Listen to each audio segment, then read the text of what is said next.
이제 두 번째 시간을 시작하도록 하겠습니다. 조금 전에 이제 쉬는 시간 때 이제 한 분이 발전소에 대한 보일러 급수 방식이라든가 순환 계통에 대해서 설명을 해주셨는데요. 간단하게 단선도 한번 보시고 설명 들으신 다음에 동영상을 들으시면 아마 화력발전소에 대한 전체적인 열 사이클에 대한 내용들을 좀 이해를 하실 겁니다. 먼저 이 내용을 좀 보시고 난 다음에 연력학 쪽으로 들어가서 화력발전 쪽으로 이해를 하시면은 나중에 발전 쪽이 좀 이해가 좀 쉽습니다. 자료를 보시면요. 여기 보일러가 있습니다. 근데 아까 설명드렸던 건 보일러가 그냥 네모나지가 않다고 그랬습니다. 이따 동영상을 보시면 되겠지만 보일러가 이렇게 옆에 돼 있어가지고 이쪽에 뭐 절탄기라든가 이런 부분이 붙습니다. 공기열과 요 밑에 붙고. 근데 이제 그런 것들을 이제 전체적인 흐름으로 보시면 보일러가 네모나지는 않다라는 것만 먼저 보시면 되고요. 보일러 안에 과열기라든가 제열기가 들어가 있다는 것만 생각하시면 됩니다. 단선도상에서는 어떻게 되어 있었죠? 보일러가 있고, 과열기가 있고, 터빈이 있고, 그 다음에 복수기가 있고, 급수펌프가 있고, 그 다음에 절공급이라고 그랬으니까, 절탄기, 공기예열기, 급수가열기라고 그랬죠? 그렇게 해서 이렇게 한 사이클이 왔다 갔다 하는 겁니다. 근데 그거를 실질적으로 보면 이렇게 구성이 되어 있는 겁니다. 보일러 안에 보시면 여기 터빈에서 추기를 해가지고 뺀다고 그랬죠? 빼는 부분에 대한 열을 추기하기 위해서 이 안에 제열기가 또 들어가 있는 겁니다. 그 보일러에서 나가면서 온도를 올려줘야 되니까 과열기가 여기 들어있는 거고요. 그러면 이 터빈이 이쪽으로 들어가면 어떻게 돼요? 고압 터빈을 돌리고 난 다음에 일부분을 빼줘야 되겠죠? 빼주고 나서 나머지 부분은 추기를 하는 겁니다. 아까 저 절탄기, 공기예열기, 급수가열기처럼 해가지고 요 추기하는 부분들이 여기 HP나 IP 쪽에서 이렇게 나와서 추기를 하는데 그때 들어가는 이제 펌프들이 6번에서 이제 8번 펌프가 됩니다. 이따가 보시면 1번 펌프, 2번 펌프, 3번, 4번, 5번, 6번, 7번, 8번 이렇게 내용이 나오거든요. 그 부분 보시면 되고요. 그 다음에 이런 것들은 이제 급수가열기나 이런 쪽이 되고 이건 저압 쪽에 대한 펌프가 1번에서 4번 나와 있고요. 그럼 여기서 이제 추기하는 부분들이 있는데 요게 일부는 여기서 이쪽으로 들어왔다 나갔다 하는 것들을 보실 수가 있고요. 여기서 나온 부분이 이제 저압으로 가서 저압 터빈 A하고 B를 돌리고 남은 부분이 이제 콘덴서, 복수기 쪽으로 가가지고 이게 어떻게 되죠? 여기서는 이제 과열진기가 돼 있는 겁니다. 이 포화진기가 이제 과열진기가 되면서 바로 이제 습진기 쪽으로 넘어가기 위한 과정이 되겠죠. 그래서 여기 콘덴서를 통하면서 이 콘덴서는 지금 안에 이런 식으로 관이 되어 있습니다. 제가 아까 라지에이터 설명드렸죠? 라지에이터 있으면 어떻게 될까요? 냉각을 시켜줘야 되니까 냉각을 시켜주는 게 이 밑에 이제 물이 들어가는 거죠. 그 물을 올리는 펌프가 이제 쿨링 워터 펌프가 있는데 이게 4개가 있어가지고 물을 어떻게 이제 공급을 해주는지 해수를 들어와서 물을 공급해주고 그 물을 또 다시 식히고 나면 물을 또 바깥으로 내보내줘야 될 거 아닙니까? 그런 게 어떻게 되는지 그런 과정들이 나와 있고요. 여기서 능축이 되고 나면 이제 여기 이제 물 같은 게 또 쌓이겠죠? 왜? 에어컨 같은 데 하게 되면 물 쌓이지 않습니까? 냉각기에. 그러면 그 쌓인 물을 또 바깥으로 빼주는 핫웨일이라고 해가지고 밑에 저장하는 저장 장치가 있고요. 그리고 여기서 나온 물들을 펌핑 해가지고 다시 또 급수가열기 쪽으로 또 보내주는 이런 과정들을 이제 동영상을 한번 보시게 될 겁니다. 그래서 그걸 한번 보시면 될 것 같고요. 먼저 이제 이 화력발전소에서 연료를 실어야 되겠죠.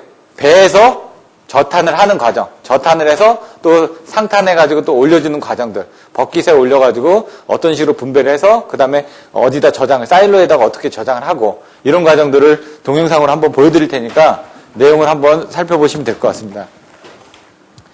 먼저 하역 및 저탄입니다. 여러분 교재 보시면 하역 및 저탄, 뭐 연료 이성에 대한 것들을 연료 이성에 필요한 뭐 장치를 3가지 이상 쓰시오라는 문제가 관연도에 있었습니다. 근데 여러분 교재에는 문제는 있는데 답은 없습니다. 근데 다른 관연도 문제 답을 한번 살펴보시고요.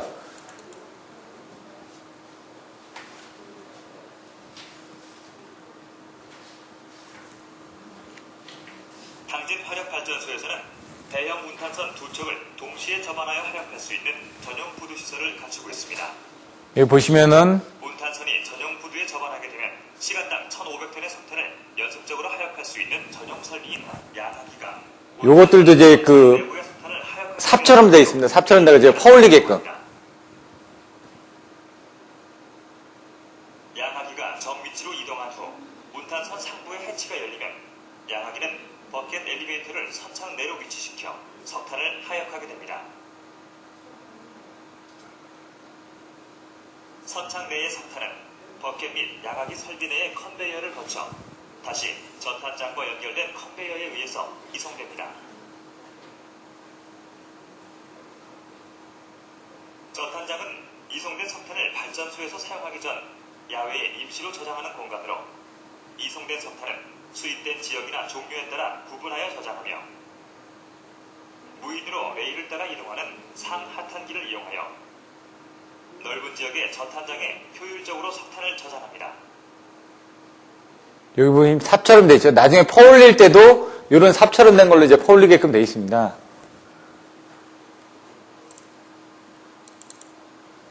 연료 이송을 어떻게 하는지 바로 이제 저탄을 해놓은 걸 이제 어떻게 이동을 하느냐 이거죠. 여기 보시면 삽처럼 돼 있죠. 상부의 붐 끝단에 설치된 버켓 휠을 이용하여 석탄을 퍼올리며 상탄기의 붐과 저탄장에 설치된 컨베이어 및 이송탑을 거쳐 혼탄실로 공급됩니다. 혼탄 과정을 거친 석탄은 파쇄기 건물로 이송되어 30mm 이하의 크기로 분쇄된 후 자석 분리기에 의해 미세한 철편을 제거합니다. 이러한 과정을 거친 석탄은 트리퍼 이송탑을 거쳐 트리퍼에 의해 콜 사이로에 저장됩니다. 여기 보시면 이제 사일로는 저장 장치니까, 예? 이런 사일로는 뭐 곡물 같은 거 저장하는 장치처럼 이제 보시면 됩니다. 이제 사일로에서 저장된 거를 이제 퍼슐라이저라고 돼 있는데,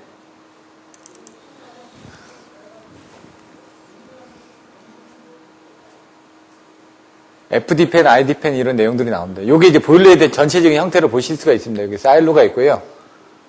이제 보일러가 이렇게 돼 있는 거죠. 이렇게 기역자로. 여기 공기열기 뭐 이런 부분이 여기 있고요. 보일러의 퍼니스에서 미분탄을 연소시키기 위해서는 이렇게 보일러가 이렇게 돼 있죠. 공기가 필요합니다.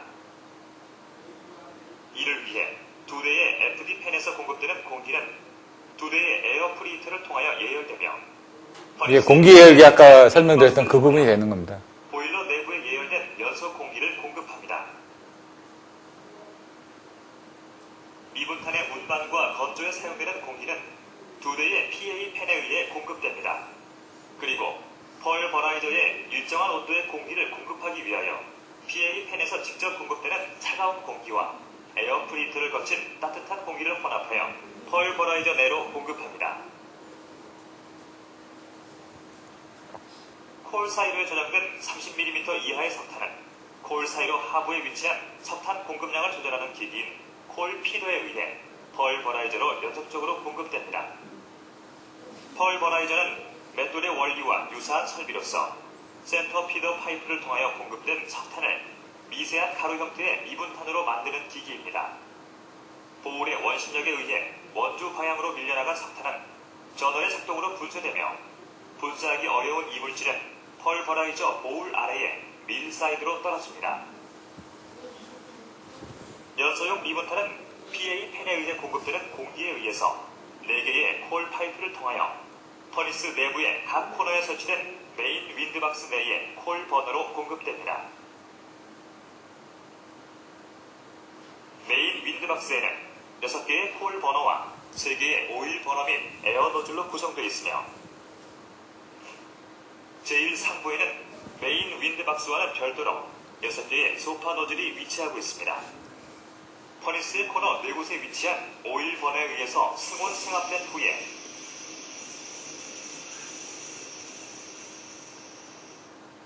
콜 버너에서 분사되는 미분탄은 각 코너에서 접선 방향의 분사 각도를 유지하고 FD팬에서 공급되는 공기와 혼합되어 연소가 이루어지면서 파이어볼을 형성합니다.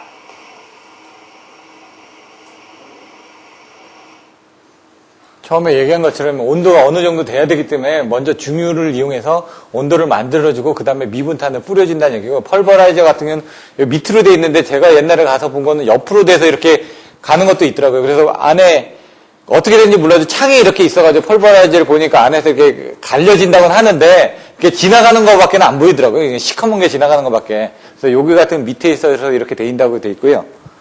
그 다음에 보일러는 요거는 시간이 많이 걸리기 때문에 조금만 보시면 됩니다. 간단하게 건너뛰면요. 보일러의 압력 부분입니다.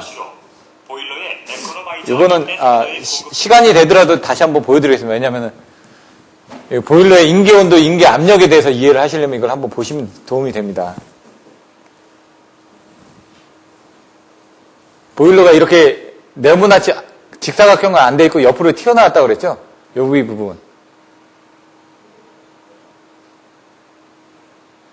임계 온도, 임계 압력을 이해하실 때 요거를 좀 주의합니다. 피드워터 히터를 넣은 급수는 피드워터 라인을 통하여 압력 296.8kg/제곱센티미터, 온도 295도씨로 보일러의 에코노마이저 인렛 헤더에 공급됩니다.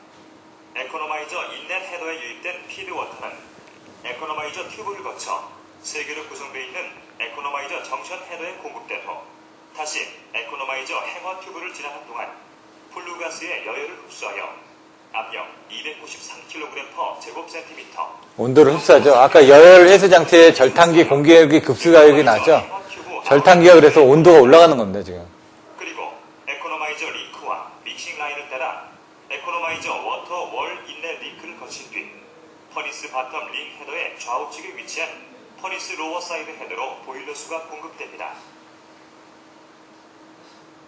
퍼니스 로어 사이드 헤더에 공급된 보일러수는 퍼니스 버텀 링 헤더의 전후에 위치한 퍼니스 로어 헤더를 거쳐 1차로 아래에서 약 14도의 경사 방향으로 형성된 퍼니스 월 스파이럴 튜브를 따라 통과한 후 퍼니스 중간 부분에 4개로 구성된 퍼니스 월 인터미디에이트 헤더에 모입니다.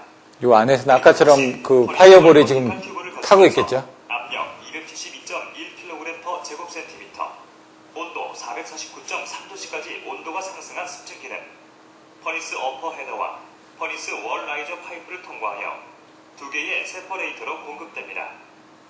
세퍼레이터는 퍼니스 월 버티컬 튜브에서 발생된 기수 혼합체로부터 증기와 물을 분리하는 설비입니다.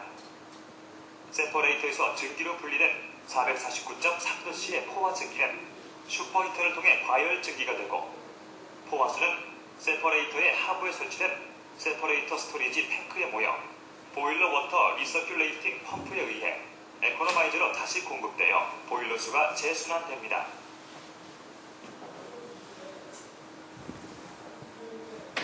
세퍼레이터에서 나온 증기는 4개의 커넥팅 파이프를 거쳐 퍼니스 천정에 설치된 루프 인렛 헤더에 모인 후 퍼니스 루프 아울렛 헤더를 거쳐 백패스 월 튜브를 타고 백패스 로어 헤더로 내려온 다음 다시 백패스 사이드 월 튜브를 타고 올라갑니다. 증기의 일부는 백패스 로어 익스텐션 월 인렛 링크와 헤더를 거쳐 백패스 익스텐션 사이드 튜브를 타고 올라가 백패스 아울렛 헤더를 통과하여 압력 266.4kg/제곱센티미터, 온도 460.6도씨 상태로 슈퍼히터 디비전 패널 인렛 헤더에 유입됩니다. 슈퍼히터 디비전 패널은 2열 4단으로 총 8개의 패널로 구성되어 있으며 상부에 위치한 인렛 헤더에서 240개의 튜브로 구성된 디비전 슈퍼히터로 유입되어 1차로 압력 264kg/제곱센티미터, 온도 497.3도씨까지 과열되어 슈퍼히터 디비전 패널 아울렛 헤더를 거쳐 플래튼 슈퍼히터로 공급됩니다. 슈퍼히터 플래튼 인렛 헤더에 유입된 과열 증기는 다시 289개의 튜브로 구성된 플래튼 슈퍼히터를 거치면서 압력 259.2kg/제곱센티미터, 온도 522.9도씨의 과열 증기 상태로 슈퍼히터 플래튼 아울렛 헤더를 거쳐 파이널 슈퍼 헤더로 공급됩니다. 슈퍼히터 파이널 인렛 헤더에 유입된 과열 증기는 705개의 튜브로 구성된 파이널 슈퍼히터에서 최종적으로 과열되어 압력 255kg/제곱센티미터, 온도 569도씨의 과열 증기 상태로 슈퍼히터 파이널 아울렛 헤더를 거친 다음 보일러 상부에 연결된 2개의 메인 스팀 라인을 통하여 HP 터빈으로 공급됩니다.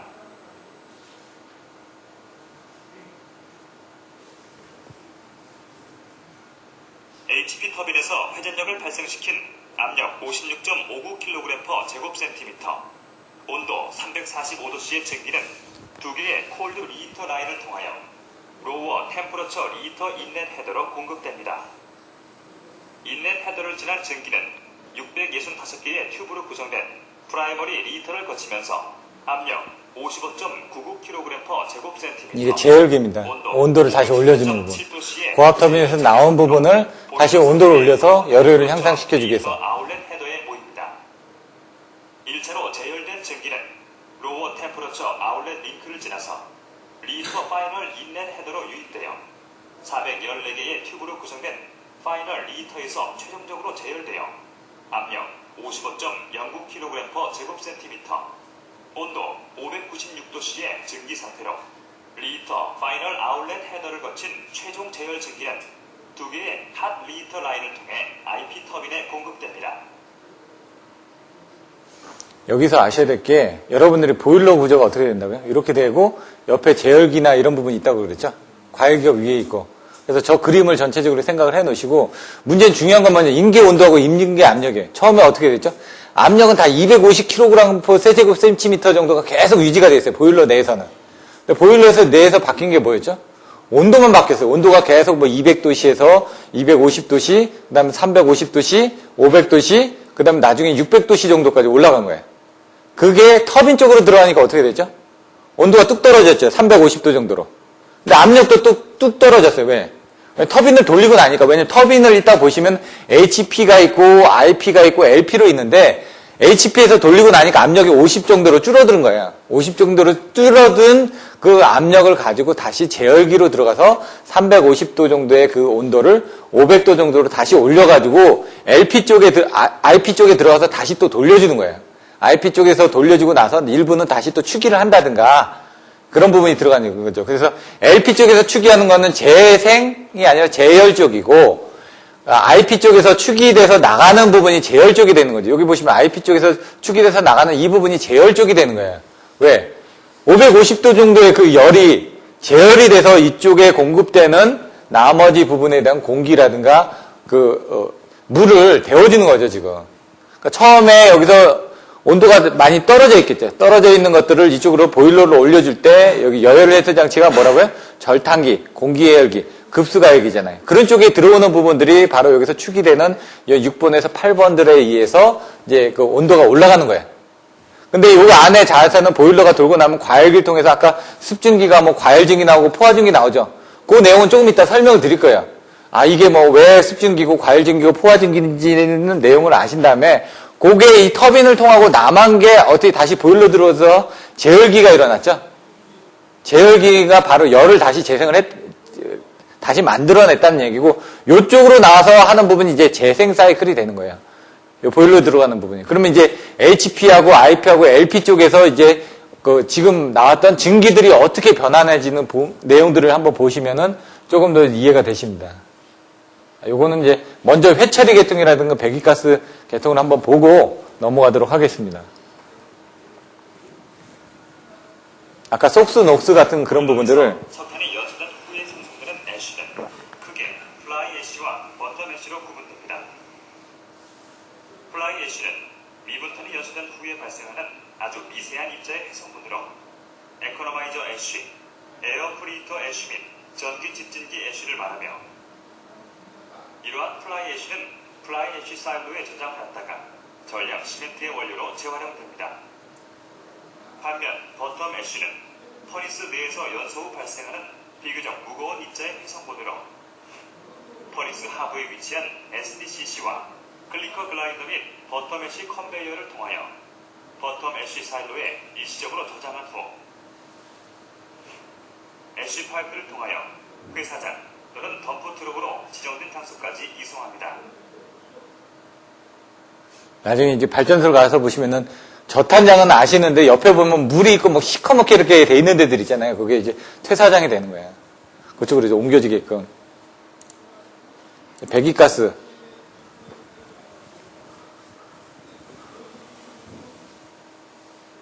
집중기를 통해서 어떻게 나가는지. 이분탄은 공급되는 예열 공기에 의해 연소되어 고온의 배기가스를 생성하여 슈퍼히터, 리히터, 에코노마이저에 이게 과열기, 제열기, 절탄기. 이제 이해되시죠? 가스는 에코노마이저 하부에 연결된 덕트를 지나 SCR을 거치면서 1차로 녹수 성분이 제거됩니다. 여기서 녹스가 제거가 되고요. 그리고 에어 프리히터를 거치면서 공기 예열기가 되겠죠? 보일러 및 미분기에 공급되는 공기를 예열하는 역할을 수행하고 전기 집진기로 공급됩니다. 전기 집진기는 직류 고전압에 의해 코로나 방전을 일으키고 배기가스 중에 플라이 애쉬 입자를 대전시켜 전기장 내에서 전압에 의해 전극판에는 미세 분진이 부착되며 순수 배기가스는 전기 집진기 출구로 배출되는 정전 집진 방식의 설비입니다. 전기 집진기를 거친 배기가스는 CID 팬에 의해 탈항 설비로 공급되며 탈항 설비의 흡수탑에서 석회석 슬러리를 분사시켜 산화 흡수 반응을 통해 배기가스 중에 황산 화물이 제거된 후 냉각됩니다. 냉각된 배기가스는 가스 제열기에서 황이 있을 점보다 높은 온도로 가열시켜 스택을 통하여 대기 중으로 배출됩니다. 이 스택을 이제 연도라고 얘기를 합니다. 굴뚝. 예. 그런 정도만 아시면 되고요. 아까 이제 처음에 녹수를 제거하고, 그 다음 집진기 쪽에서 회성분을 제거하고, 그 다음에 마지막에 속수 부분을 제거한다. 속수를 제거할 때 이제 아까처럼 바깥으로 나가지 못하게 이슬점 밑으로 이제 온도를 해가지고 밑으로 빼주는 작용들을 한다라는 부분 보시면 되고요. 그 다음에 이제, 복수계통입니다. 물을 콘덴서 있죠. 콘덴서 부분에서 어떻게 냉각해가지고 이제 돌아가는지.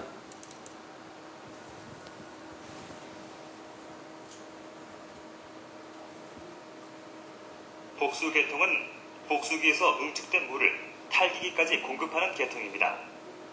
복수는 복수기 하부에 설치된 핫웰에 모이고 복수 펌프에 의하여 그랜드 스팀 컨덴서 및 복수 타령 장치를 거쳐 복수 승합 펌프로 공급됩니다. 그리고 승합된 복수는 드레인 쿨러와 복수기에 설치된 1번 저압급수 가열기를 거치며 2번과 3번 및 4번 저압급수 가열기를 지나 탈기기에 유입되어 용존 산소가 제거되면서 급수 저장 탱크에 저장됩니다. 여기 아까 보셨던 1번에서 4번 부분이 이렇게 되어 있고요. 이런 사진들을 다 찍어 놓은 게 있습니다. 각 설비별 제가 사진을 다 찍어 놓은 게 있거든요. 그래서 그거를 보시면 되는데, 이제 뭐 매칭이 안 되니까 어차피 저도 이제 처음에 사진을 보면서 이 부분이 매칭이 안 됐거든요. 근데 이 동영상을 한번 보고 나니까, 이게 그 부분이구나라는 걸 이해할 수 있게 됐습니다. 그래서 나중에 그런 것들도 자료가 있으니까 한번 시간이 되면 보여드리도록 하고요. 급수계통은 이제 물을 어떻게 이제 급수를 하는지. 급수계통은 급수 저장 탱크에 저장된 급수가 에코노마이저 인렛 헤더까지 공급되는 계통입니다. 급수 저장 탱크에 저장된 급수는 초기 기동 시 구동되는 BFP-M과 정상 운전 시 증기에 의해 구동되는 BFP-T에 공급됩니다. BFP-T를 거친 급수는 6번 고압급수 가열기를 지나 7번과 8번 고압급수 가열기를 거쳐 보일러 본체의 에코노마이저 하단부에 설치된 에코노마이저 인렛 헤더로 공급됩니다. 여기 부분이 바로 거기에 해당되는 겁니다. 6번, 7번, 8번. 근데 여기 이제 절탄기가 여기 있고요. 공기열기는 요 밑에 쪽에 있다고 그랬죠? 제가. 급수가열기는 이쪽이고, 저하급수가열기, 고하급수가열기. 이렇게 보시면 되죠. 네. 그래서 요 그림을 한번 보시고, 그 다음에 보시면 될 것 같습니다. 전체적으로. 5번, 10번. 증기계통. 이제 HP 쪽으로 이제 넘어가는 과정들이 어떻게 되는지. 슈퍼히터에서 생산된 고온, 고압의 과열 증기는 주증기 배관을 거쳐 터빈 빌딩 내 2개의 메인스타 밸브에 유입됩니다. 그리고 HP 터빈의 소요 증기량을 조절하는 4개의 컨트롤 밸브를 지나 상부의 1, 3번, 하부의 2, 4번의 주증기 배관으로 연결된 HP 터빈으로 공급됩니다. HP 터빈에 공급되는 과열 증기 조건은 전격 출력에서 압력 246kg/제곱센티미터, 온도 565.6도씨입니다. 이 고압 과열 증기는 처음에는 HIP 스팬의 중간 부근으로 들어와서 터빈 엔드 쪽으로 8단의 HP 터빈 노즐 다이아프램과 로터를 거치면서 터빈을 구동시키고, 일부 증기는 고압 급수 가열기의 초기 증기로 사용되며 나머지는 345도씨로 떨어진 증기가 되어 콜드 리히트 파이프를 통하여 다시 보일러의 리히터로 공급됩니다. 요때 아까 보셨듯이 들어갈 때는 600도 정도가 됐죠. 근데 중간에 압력이 떨어져서 온도가 떨어져서 한 560도 정도로 들어갔다는 얘기죠. 그래서 터빈을 돌리고 남으니까 한 345도 정도가 돼서 그걸 다시 제열기로 들어가서 온도를 다시 500도 이상으로 다시 승온을 한 거죠. 승온을 하고 난 다음에 그게 LP로 들어갑니다. IP 쪽으로 들어간 다음에 거기서 일부 또 재생 사이클 쪽으로 또 집어넣고 난 다음에 바로 LP로 넘어가는 거죠. 그래서 그런 과정을 한번 보시면 됩니다. 이제 주증기 계통에서 압력은 이제 떨어진 겁니다. 압력은 아까 250 정도. 그러니까 여러분들이 이제 아셔야 될 게 인계 온도하고 인계 압력이 뭔지를 아셔야 된다는 얘기죠. 왜 자꾸 지금 온도가 올라갔다가 온도가 낮춰졌다가 이런 부분만 보시는데 중요한 건 압력도 보셔야 된다는 얘기죠. 지금 압력이 250에서 지금 HP를 지나고 나면 압력이 55 정도로 떨어진다는 얘기죠. 뚝. 그러면 이제 10번 봤으니까 이제 11번. 제열진기. 열을 들어가고 난 게 이제 다시 HP에서 나온 게 이제 IP 쪽으로 가서 LP 쪽으로 어떻게 넘어가는지 그 과정을 보시게 됩니다. 고압 터빈에서 콜드 리히트 파이프를 통하여 들어온 345도씨의 증기는 리히터에서 과열 증기와 동일한 596도씨까지 가열되어 고온 제열 증기로 만들어집니다. 그리고 핫 리히트 파이프를 통하여 터빈 빌딩 내에 위치한 컴바인드 리히터 밸브를 거쳐 IP 터빈으로 공급됩니다. 컴바인드 리히터 밸브를 거친 고온 제열 증기는 HIP 스팬 중간 부분에서 상하 4곳으로 공급되어 IP 터빈으로 들어와 7단의 노즐 다이아프램과 로터로 구성된 IP 스테이지를 통과하여 제너레이터 엔드 쪽으로 흐릅니다. IP 터빈 출구의 제열 증기 일부는 탈기기 추기용으로 사용되며 나머지는 크로스오버 파이프를 거쳐 LP 터빈 A에 나머지 반은 LP 터빈 B로 들어갑니다. 중앙에 위치한 이너 쉘을 기준으로 양방향 6스테이지로 구성되어 있으며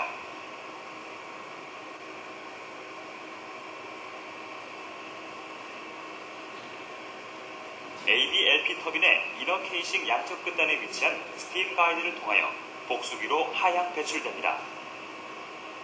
그리고 잔여 증기의 일부는 저압 급수 가열기의 추기용으로 사용됩니다. 이제 여기 부분이 이해가 되시죠? HP, IP, LP 쪽 이런 부분은. 그럼 이제 콘덴서로 들어간 부분이 어떻게 이제 냉각되는지 이런 과정을 이제 보실 겁니다. 이제 바로 복수기 계통입니다.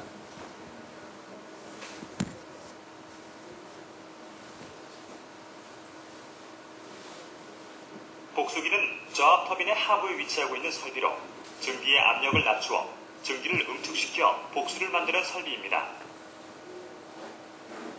복수기에 공급되는 증기는 저압 터빈과 BFPT에 배출 증기가 유입되며 유입된 스팀은 인테이크로부터 들어온 차가운 해수가 지나가는 튜브군을 통과하면서 응축되어 물로 만들어집니다.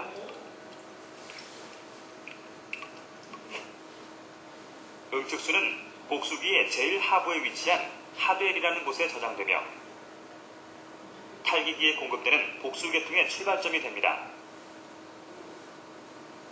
아까 보셨죠? 이제 하델 부분이 요 밑에 요 저장 공간이 되는 겁니다, 지금. 여기서는 지금 요 배관이 물이 스팀이 들어왔다 나가는 배관이고요. 실질적으로는 지금 라디에이터처럼 여기 지나가면서 요게 이제 냉각이 돼서 이제 밑에 포화증기가 이제 물이 되는 거죠. 물이 되면 여기서 이제 그 펌프에서 이제 넘어가는 요 과정들이 또 어떻게 되는지 이제 설명이 됩니다. 그러면 요 부분에 물이 어떻게 들어오는지 그 과정도 설명을 할 겁니다. 왜? 이 해수 펌프로 들어와서 물이 어떻게 돼서 나가는 과정들, 그런 것들도 보셔야 되거든요. 그래서 발전소에 가서 보시면 발전기 옆에 보면 물이 들어오는 통로가 이렇게 넓어지다가 나중에 가시면 좁아지는 부분이 있습니다. 좁아지는 부분이 나가는 부분이고요. 넓게 들어오는 부분이 있고 그 부분을 한번 보시면 됩니다.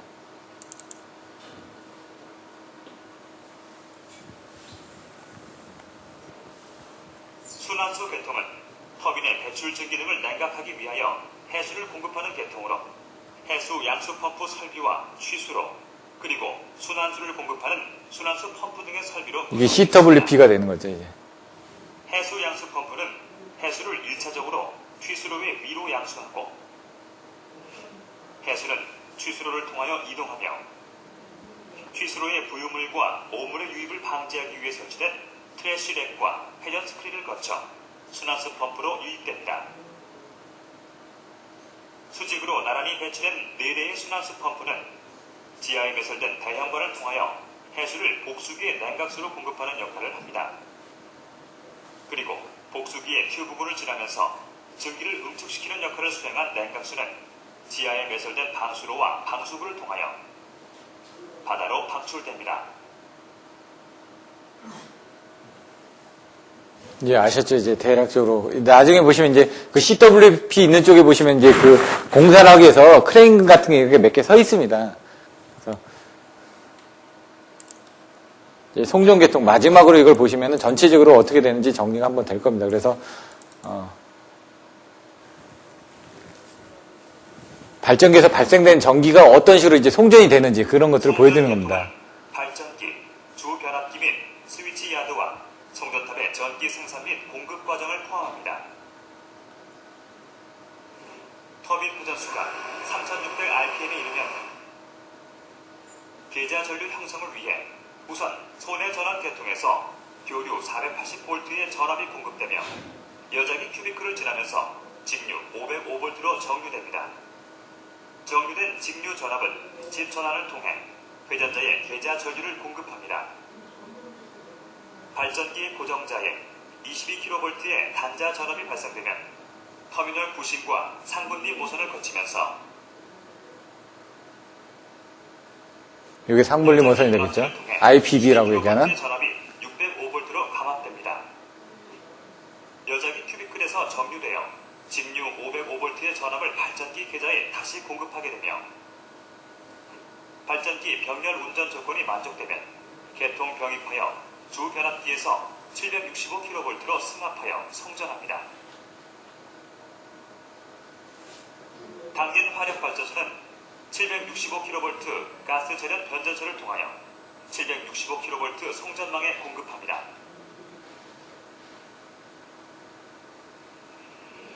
이러한 송전망은 전국적으로 연결되어 안정적인 전기를 공급하게 됩니다.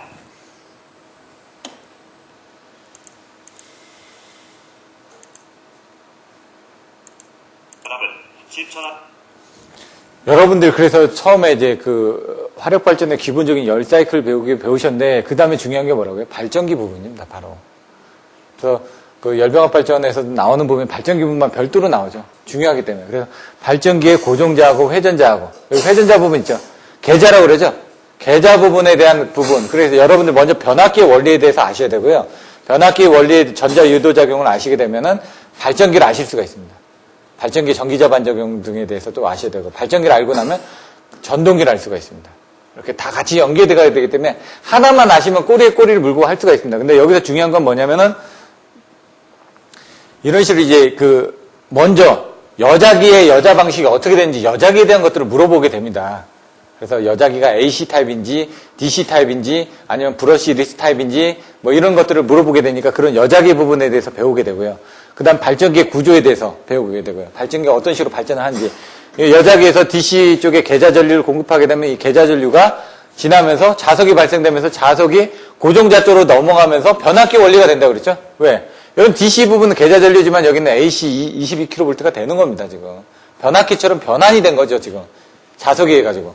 그럼 여기 22kV가 나오면은 요 나온 부분이 상분리 모선. 상분리 모선이라는 건 상이 분리되어 있다는 얘기입니다. IPB라고 해가지고 상마다 그러니까 GIS가 있는데 세 상이 같이 한꺼번에 들어간 게 아니라 A상, B상, C상이 따로 분리되어 있는 모선을 생각하시면 됩니다. 그래서 상분리 모선은 그런 식으로 해가지고 부스바라든가 이런 것들이 따로 구성이 되어 있습니다. 그래서 그 부분이 여기처럼 GIS처럼 이렇게 따로따로 분리가 되어 있고 처음에는 이제 배터리를 통해서 이제 계좌전류를 공급을 했지만은 요거를 발전기를 이용해서 공급을 할 수도 있고요. 아니면 연구자석으로 인해서 공급을 할 수도 있고 여러 가지 방식들이 있다는 얘기입니다.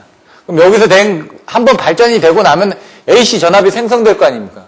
그러면 AC 전압 가지고 다시 DC를 여자기에서 만들어가지고 공급을 해주면 되죠. 그래서 초기 가압용만 이렇게 배터리로 한다든가 아니면 연구자석용으로 할 뿐이지 실제로 운전이 일어나고 난 다음에는 자기의 주전원을 가지고 다 씁니다. 손해 전원을. 그러면 처음에 발전기만 돌고 나면 어떻게 될까요? 발전기가 돌기 위해서는 먼저 뭐가 있어야 되겠죠? 펌프들이 있어야 되겠죠. 중변에 왜 이런 발전기 자체가 중요한 게 아니라 발전기는 나중에 투입이 됩니다. 근데 온도가 만들어져야 되죠. 온도가 만들어져서 펌프질을 해가지고 물도 펌프질을 해줘야 되고 증기도 올려줘야 되고 뭐 연료도 품어줘야 되고 하는 그런 부분에 대한 펌프가 있을 거 아닙니까? 그런 손의 동력이 필요하다는 얘기죠. 그래서 발전기에서 발생되고 나면은 여기 변압기가 있는데 변압기에서 다시 손의 동력을 공급을 하기도 합니다. 근데 발전소가 처음에 기동을 하기 위해서는 손의 전력이 발전기가 발전을 못했기 때문에 못할 거 아닙니까? 그래서 발전기를 이용해서 손의 동력을 공급을 하다가 어느 정도 되면은 이제 뭐 여기 DC에서 발전기 넣어주고 이런 식으로 지나가겠죠. 그래서 옛날에 문제됐던 게 그 발전소 안에 그 손의 동력 쪽에 디젤 발전기가 비상시에 운전을 못해가지고 문제됐던 사례들도 있고요. 그래서 여기서 이렇게 되고 나면은 그 다음에 어떻게 된다고요? 바로 변압기를 통해서 올라가게 됩니다. 변압기를 통해서 이제 그 승합을 해가지고 바로 송전이 되기 때문에 여러분들이 추가로 알아두셔야 될 게 여기 이제 축전압 같은 게 걸립니다. 여기 축이 있죠? 그럼 여기가 사실은 DC 부분이 걸리는데 양쪽에 끊어져 있는데 요게 이제 전압이 이렇게 도는 경우가 생깁니다. 그래서 중간에 이제 끊어지는 부분이 생깁니다. 이제 축전압이 생기지 않게끔. 그리고 레버런스 패킹이라는 게 아까처럼 요 끝에 이런 부분들이 나가지 못하게 하는 거고요. 그러니까 패킹을 해주는 겁니다. 베어링으로. 그런 부분이 있는데 사진이 없어가지고 여러분 교재에는 설명은 나와 있는데 그런 부분을 이해하시면 되고 요게 죽었습니다. 발전기가. 그럼 발전기는 이제 천천히 돌죠. 왜냐면 여기 부분은 밑에는 어떻게 되어 있죠? 밑에는 갇혀있고 위에는 이렇게 올려져 있습니다. 위에는 노출이 되어 있습니다. 그러다 보니까 그냥 놔두면 냉각이 서로 틀려지겠죠. 그러다 보니까 얘를 천천히 돌려줄 수 있는 부분이 여기 끝에 지금 터닝 기어라는 게 있습니다. 그래서 그거를 천천하게 저속으로 해서 얘를 운전을 하면서 천천하게 냉각을 시켜주는 그런 터닝 기어라는 그런 부분들이 있기 때문에 그런 것들도 여러분들 교재에 나와 있을 겁니다. 그래서 그 부분을 참조를 하시면 될 것 같고요. 나중에 이런 보일러나 그런 자료들은 같이 보내드릴 테니까 보시면 될 것 같고, 이제 1장, 연력학 부분을 한번 보겠습니다. 연력학 부분에 보시면은, 먼저 연력학 1법칙입니다. 1법칙. 860kcal. 요게 kWh죠. 1시간당 낼 수 있는 전력량이라는 얘기죠. kWh하고 kWh는 틀립니다. 전력하고 전력량은 틀리니까 1시간 동안에 운전해서 1시간 동안에 1kg를 발생시키는데 필요한 열량이 어떻게 되냐? 그러면 1시간이라는 부분이 들어가 있죠. 시간. 그러니까 시간은 3600초죠. 그 3600초라는 게 이 안에 들어가 있어야 된다는 얘기입니다, 지금. 그래서 860kcal 안에 3600초를 넣어가지고 계산을 하다 보면은 860kcal가 나오는데 그게 뭐냐? 0.24I 자승 RT. 여러분들이 알고 계시는 주울열의 그 T는 3600을 넣어가지고 계산을 하다 보면 나중에 860kcal가 나온다는 걸 여러분이 알고만 계시면 됩니다. 이건 뭐라고요? 에너지 보존 법칙이라고 해요. 그러니까 에너지 보존이니까 지금 들어간 거하고 나온 거하고 똑같다는 얘기입니다. 연력학 2법칙은 방향성의 법칙. 고온에서 저온으로 갈 수는 있어도 저온에서 고온으로 거꾸로 못 간다는 얘기입니다. 열을 얻어야지만 갈 수 있다. 그 내용입니다. 엔트로피, 엔탈피. 엔트로피는 절대 온도가 들어간다. 왜? 엔트로피는 4글자고 엔탈피는 3글자죠. 잘 모를 때는 밑에 보시면 이제 킬로그램이 나옵니다. 여기 킬로칼로리 나오고 하니까 나중에 킬로그램 뭐 이렇게 나옵니다. 그때 이 엔트로피는 하나가 더 붙었으니까 여기는 뭐가 하나 더 붙어야 될 거 아닙니까? 절대 온도가 하나 더 붙었다. 그래서 뭐 나누기 TK입니다. 절대 온도 T가 들어갔다는 얘기입니다, 지금. 그래서 엔트로피를 볼 때는 기준이 온도가 있구나. 4글자고 얘는 3글자니까. 나중에 오실 때도 그렇게 외우면 됩니다. 이게 엔트로피, 엔탈리피 헷갈리십니다, 나중에. 엔트로피에는 절대 온도가 더 추가됐다. 이 정도만 외워주시면 되고요. 발전기의 부하 분담 역할 3가지. 뭐라고요? 첨두 부하형, 중간 부하형, 기저 부하형. 그런 거별로 주요 특징하고 급이 조건. 그러면은 첨두부하형 아까 설명드렸던 것처럼 첨두부하는 빨리 응동을 해줘야 된다는 얘기죠. 비싸도 상관없다. 빨리 응동해줘야 된다. 기저부하형은 빨리 응동할 필요가 없고 연료비 특성이 저렴한 걸 써야 된다. 이런 내용 정도를 이제 보시면 되겠죠. 내용은 그렇게 보시면 됩니다. 포화증기, 과열증기, PV선도, TS선도, IS선도. 포화증기가 뭐라고요? 과열증기가 뭐라고요? 포화수가 어떻게 된다고요? 물이 포화가 되고 과열이 된 부분, 습증기가 있고 이런 내용들이 나옵니다. 그 부분은 이따가 요 곡선을 가지고 한번 설명을 드리겠습니다. PV 선도는 압력과 부피. 압력이 세지면 어떻게 될까요? 부피가 커지겠죠? 반대죠? 압력이 세지면 부피가 줄어들죠. 압력이 약하면 퍼지니까 이렇게 부피가 커지는 거죠. 그렇게 생각을 하셔야죠. TS 선도는 T가 뭐라고요? 절대 온도. S는 뭐라고요? 엔트로피. 예? IS 선도, 이 I가 엔탈피가 되는 겁니다. S는 뭐라고요? 엔트로피. 요거 헷갈리시지 말라고요. 그러니까 엔트로피가 뭔지 엔탈피가 뭔지 이런 것들을 아셔야지만 이해가 됩니다. 연력학은 몇 장 안 됩니다. 연력학 1법칙, 에너지 불변의 법칙. 상호 변환이 가능하다. 근데 1kcal가 427이다. 열의 일당량, 1의 일당량. 그렇기 때문에 이걸 반대로 하게 되면 열과 1을 바꾸게 되면 이거 열과 1이죠. 1과 열이니까 427이라는 개수가 들어갔다는 얘기죠. 거기에 0.24 들어가고 뭐 3600초가 들어가게 되면은 내용이 나오겠죠. 3600 들어가고 0.24 들어가면 된다고 그랬죠.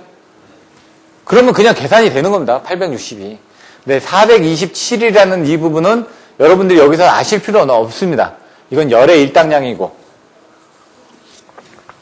1kWh는 860kcal를 증명하라. 이거 10점짜리로 나옵니다. 그럼 어떻게 한다? 1kWh는 1000Wh니까 1000Wh에서 아워는 어떻게 되죠? 3600초죠. 3.6 곱하기 10의 6승 줄이 되는 겁니다. 근데 뭐라고요? 칼로리로 지금 바꿔줘야죠. 860kcal니까. 3.6 곱하기 10의 6승을 칼로리로 바꿔주시니까 0.24만 넣어주면 860kcal가 나왔다 이거죠. 1줄이 0.24니까. 그래서 제가 여기서 여러분은 0.24만 알고 있으면 된다 그랬죠. 그러니까 0.24 I자승 할 때 이런 그 주울열이 어디서든지 다 나옵니다. 그러니까 기본만 알고 있으면 넘어가기가 좋다는 얘기죠. 연력학 2법칙, 방향성이라고 그랬죠. 에너지 형태에 대한 변화에 대한 방향성을 가리키는 경험법칙. 그리고 뭐냐? 고온에서 저온으로 이동하는데 저온에서 고온으로 이동은 불가능하다. 이 내용만 써주시면 됩니다. 근데 여기서는 이제 이런 그 킬로칼로리가 427이 있었으니까 1kcal는 4.2줄이 난다. 이렇게 뭐 변환하는 부분이 나왔습니다. 왜? 그만큼의 열에 의해서 일을 할 수가 있는 거니까. 그럼 열에 의해서 일을 하는 게 바로 여러분들이 TS 선도를 보는 겁니다. 그 열에 의해서. 아까 몇 도였죠? 250도에서 350도 됐다가 500도 됐다가 600도가 됐죠? 그 열에 의해서 일을 한 겁니다. 그러면 그 온도가 몇 도로 떨어지죠? 100도씨 미만으로 떨어지죠. 그러니까 물이 되는 거니까. 그 500도라는 그 온도가 100도씨 미만으로 떨어지면서 그 열이 400도 정도의 열이 어떤 그 에너지를 발생시키겠죠. 그 에너지가 바로 전기로 발생이 되는 겁니다. 그 나머지 그 열을 또 이제 쓸 때 열병합 발전은 그 열을 쓸 때 어느 에너지로 환산이 되느냐 그겁니다. 또 계산해보면 1kg/m를 하니까 427분의 1 하니까 9.8 데이가 나오죠 또. 이런 것들도 여러분들이 알고 계시면 되고요. 똑같이 계산이 되는 겁니다. 이수식이나 이수식이나. 자, 엔트로피, 엔탈피를 정의하셔. 엔트로피가 뭐라고요? 하나가 더 붙는다고요. 킬로칼로리, 열량인데 몇 킬로그램을 썼을 때 절대 온도에서 어느 물체가 몇 킬로그램의 물체죠. 물체가 절대 온도에서 이만큼의 열량을 얻었다면 그러니까 물체의 무게입니다. 이거는 물체의 면적이 될 수도 있죠. 무게가 될 수도 있고 면적이 될 수도 있고 부피가 될 수도 있고 그런데 어느 킬로그램의 물체가 어느 정도의 열량을 얻었는데 그거를 온도를 기준으로 해가지고 한 겁니다. 절대 온도를 기준으로 해서. 그래서 그 절대 온도로 나눠주면은 이만큼의 엔트로피가 이만큼 변화가 됐다. 그건 절대 온도 기준으로 해가지고 왜냐 지금 우리가 500도시다, 250도시다 그러면 절대 온도 기준으로 해가지고 얼마만큼 온도가 증가됐다라는 걸 나눠주고 그 다음에 무게가 얼마만큼 해서 얼마만큼의 에너지가 흡수를 했다라는 걸 가지고 이제 분석을 하라는 얘기입니다. 엔트로피는. 근데 엔트로피는 계산을 할 수가 있습니다. 절대 온도라는 기준이 있으니까. 근데 엔탈피는 좀 설명을 하기가 힘듭니다.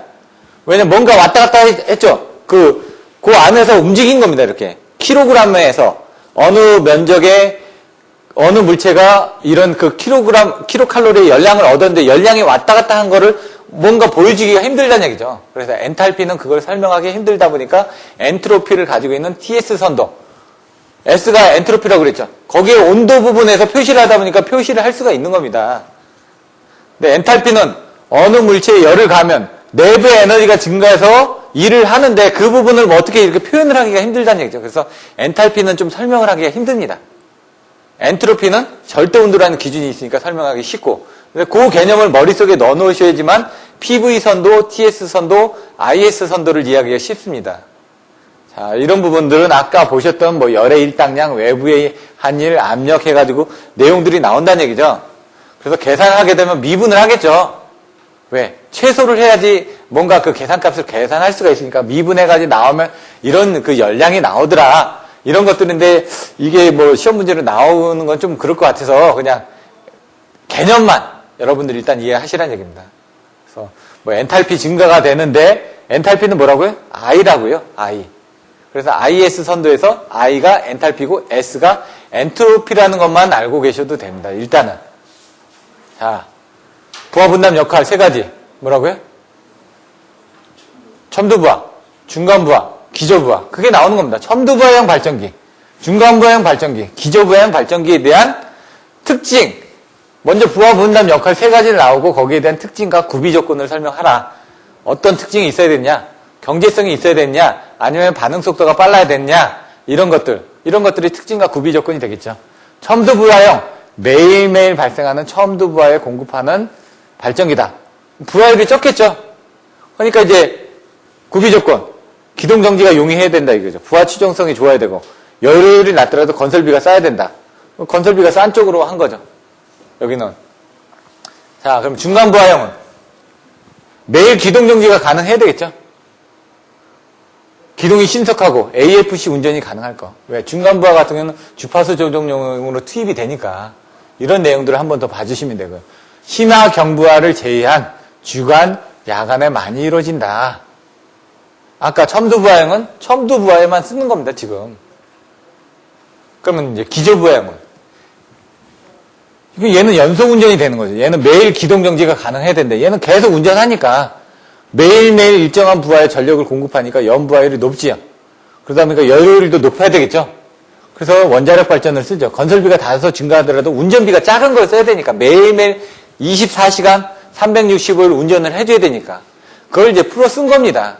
그래서 이제 원자력 발전이다. 뭐 여기는 뭐 화력 발전이다. 저기는 양수 발전이다. 그런 내용들을 조금 더 추가해주면 된다는 얘기입니다, 지금. 포화증기, 과열증기, PV선도, TS선도, IS선도입니다. 포화증기는 어떻게 되는지 순수한 불을 표준기압, 어디 볼 때 이제 표준기압이라는 게 760mm의 HG죠. 그러면은 우리가 태풍이 표준기압이 어떻게 되죠? 960, 뭐 980 이렇게 올라가죠. 예? 파스칼 해가지고 그 부분에 따라서 그 압력에 따라서 태풍의 힘이 세지는 겁니다. 안에. 여기도 이제 표준 기압보다 이제 높은 거죠. 압력 부분이. 자, 온도는 100도씨까지 상승하여 정지하면 이때를 뭐라고요? 포화 온도. 포화가 된다. 가득 찬다. 이거죠.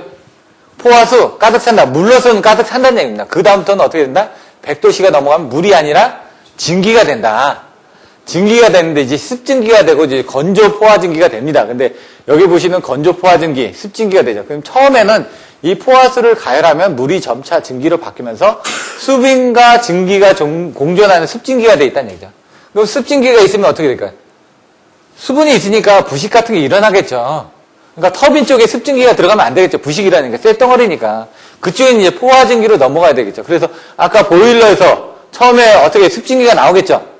습증기가 나오면 과열기에서 어떻게 온도를 더 올려줘서 그거를 포화증기로 만들어준다고요. 그 포화증기는 뭐라고요? 건조 포화증기가 되겠죠. 수분 성분이 없는 겁니다. 그 수분 성분이 없는 그 포화증기가 터빈 쪽으로 넘어가면서 터빈에 들어가니까 터빈에 부식이라든가 이런 게 없는 겁니다, 지금. 그래서 처음에 보일러에서는 물을 떼가지고 물을 습증기로 만든 다음에 습증기를 어떻게? 과열기에서 건조 포화증기로 만든 다음에 건조 포화증기에서 만든 그 건조 포화증기가 터빈으로 들어가서 연락 차이에서 그 뭐 일을 한다. 이렇게 생각을 하셔야 되겠죠. 그러면 연락차가 생긴 걸 다시 또 제열기로 들고 와가지고 그 온도를 다시 또 올려주는데 그때 나오는 게 뭐다? 임계온도라는 부분이 나오죠. 임계온도, 임계압력. 임계온도가 뭐냐 이거죠. 이제 뒤에 나옵니다. 그래서 임계온도, 임계압력을 이제 또 알아두셔야 된다고 그러죠. 과열증기는 뭐냐? 건조 포화증기를 더욱 과열하면 포화온도를 넘게 되며 포화온도 이상으로 과열된 증기를 과열증기라고 한다. 그러면 이제 그 과열증기가 들어가서 일을 하는 거죠. PV 선도, 압력과 부피에 관련된 부분입니다. 포화수선이 이렇게 있죠. 포화수선이. 예? 물이 포화증기로 가서 이 포화증기 안에는 뭐예요? 습증기라는 얘기입니다. 이게 습증기인데 과열증기로 넘어가는 순간 얘는 건조 포화증기가 넘어가면서 과열증기가 된다는 얘기죠. 이게 포화되는 부분이라는 얘기죠. 물이 포화된다고 그랬죠? 여기 증기가 포화된다고 그랬죠? 예? 아까 과열증기의 정의가 뭐였죠? 과열증기. 건조 포화증기를 더욱 과열하면 온도는 포화온도를 넘게 되며 포화온도 이상으로 과열된 증기를 과열증기라고 그랬죠? 근데 이 포화증기는 또 뭐라고요? 포화온도 이상으로 된 게 습증기가 되면서 그게 포화증기라고 해요. 뭐라고요? 포화수선이 이렇게 돼 있다고요. 포화온도를 넘어가니까 포화수선이 포화온도를 가리키는 부분이라는 얘기죠. 포화온도를 넘어가니까 포화증기가 됐고 여기서 또 포화온도를 넘어가니까 과열증기가 됐다. 이 개념을 가지고 계시라는 얘기입니다. 지금. 그러면은 나중에 요 임계점이라는 부분이죠. 요 임계점. 임계온도, 임계압력이 뭐라고요? 임계점이 뭔가 크리티컬한 부분이라는 얘기죠. 거기를 넘어가면 어떻게 되냐. 물에서 포화증기를 거치지 않고 바로 과열증기로 간다. 그래서 아까 어떻게 됐죠? 온도가 떨어진 거를 예? 어떻게 됐습니까? 바로 올려서 제열기를 통해서 임계온도 이상으로 올려가지고 바로 또 올려준다고 그랬죠? 임계온도라는 게 바로 이런 부분을 임계점이 넘어가는 이런 부분이기 때문에 물이 되지 않고 물이 포화증기가 되지 않고 바로 과열증기로 넘어가는 지점이라는 얘기입니다. 그때의 온도하고 압력이 임계온도하고 임계압력이라는 얘기입니다. 임계온도는 몇 도? 374도.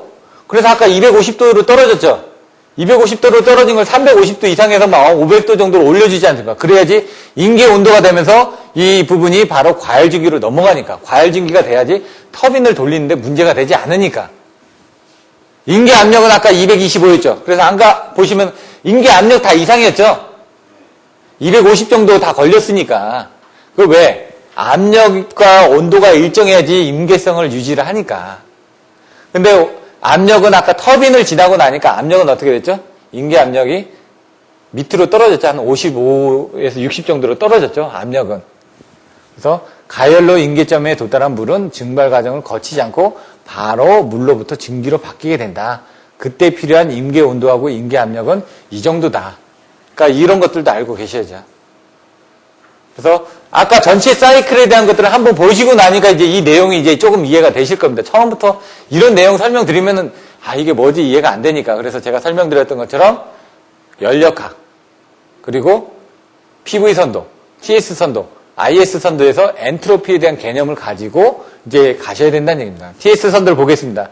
TS 선도 뭐다? 온도하고 엔트로피.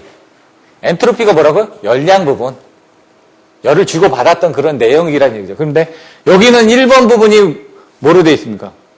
보일러부터 되어 있습니다. 보일러. 물이니까. 물이 어디죠? 보일러에 들어갈 때 물이죠. 보일러에 나오면 어떻게 되죠? 포화수가 되죠.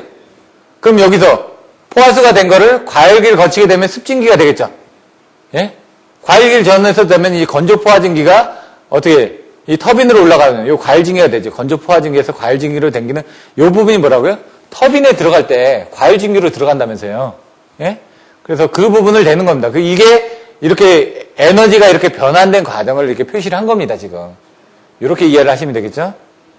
그래서 요 상태의 물을 요 과열증기, 터빈에 공급하는 그 과열증기를 만들 때는 요 밑에 있는 전체의 면적이 필요하더라. 근데 끝나고 나면 여기 이렇게 다시 돌아갈 때 요 위로 올라가죠? 요 밑에 부분이 버려지는 부분입니다, 바로. 연락차로 버려지는 부분. 그래서 그런 부분들 면적을 크게 하기 위해서 어떻게 하느냐. 여기가 열이라면서요. 여기 한 번 더 올라가면 그게 뭐라고요? 제열. 제열기가 뭐다? 아까 보일러가 있으면 여기 처음에 과열기가 있었고 여기 제열기가 있었죠. 제열기 쪽으로 들어가면 요게 하나 더 올라간다. 그래서 그걸 보시면 된다고요. 재생은 급수과열기 쪽으로 2번 들어간다. 그러면 밑에 급수과열기 쪽으로 2개 들어가는 부분이 여기서 돌아오는 부분이겠죠. 그게 2개가 들어오는 부분이 이렇게 된다. 그렇게 이제 이해를 하고만 계시면 됩니다. 그리고 나서 이제 그림을 봐가면서 매칭을 해서 이해를 하셔야 되겠죠. IS 선도. I가 뭐라고요? 엔탈피. 좀 이야기가 설명드리기가 힘듭니다. 세로축의 엔탈피, 가로축의 엔트로피를 취한 선도다. 증기터빈의 효율 계산 등에 사용된다. 그러다 보니까 이 포화증기선에 이렇게 왔다 갔다 한다라고만 되어 있죠. 뭐 이 설명하는 내용이 별로 없죠. 그러니까 이런 거는 요 정도만 알고 계시라는 얘기입니다. 다른 자료 보셔도 이제 설명이 막 돼 있는데 어려우니까 여러분들이 꼭 아셔야 되는 건 PV 선도하고 TS 선도는 반드시 아셔야 된다는 얘기죠. 자, 1장 연력학 법칙에 대해서 설명드렸습니다. 연력학 1법칙 뭐라고요? 에너지 불변의 법칙, 2법칙 방향성 법칙. 그 다음에 엔트로피가 뭐 절대온도가 들어갔다. 네 글자니까 절대온도, 절대반지 뭐 이렇게 예? 저기 뭐 그렇게 생각하셔도 되죠. 엔탈피, 계통운영상 발전기 3가지 부하분담 역할, 특징 구비조건, 첨두부하형, 중간부하형, 기저부하형. 포화증기, 과열증기 생각나시나요? 포화수선을 통해서 물이 포화온도를 넘어가게 되면 포화증기가 되죠. 그 포화증기가 다시 또 포화수선을 넘어가게 되면 과열증기가 되죠. 그 과열증기가 터빈으로 들어와서 움직인다고요. 그림을 생각하시라고요. PV선도 그림 생각하시라고요. 이렇게 PV선도 이렇게 돼 있죠. TS선도 그림 생각하시라고요. TS선도는 바로 그 열효율을 계산하는 거죠. 그래서 거기서는 이제 행정하고 같이 연결이 돼 있죠.